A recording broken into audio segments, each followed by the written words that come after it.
যারা কমপ্লিট জাহান্নামী, এরা আমাদের মানে বিনা হিসেবে জাহান্নামী যারা, এরা আমাদের মুসলমান ছেলেদের আইকন। হ্যাঁ, মেসি কি জান্নাতি? জান্নাতে যাবে?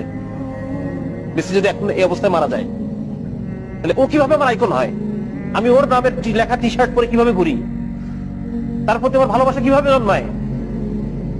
কিভাবে জন্মায়? আমি তো মুসলমানের সন্তান। আমার আইডল হওয়ার কথা ছিল মুহাম্মদ রাসূলুল্লাহ সাল্লাল্লাহু আলাইহি ওয়াসাল্লাম। আমার আইডল হওয়ার কথা ছিল আবু বকর, ওমর, খালিদ ইবনে ওয়ালিদ, মুহাম্মদ বিন কাসিম, হ্যাঁ, মাহমুদ গজনবী, এরা আমাদের আইডল হওয়ার কথা ছিল। আজকে আমাদের আইডল কারা? যারা বিনা হিসেবে জাহান্নামী।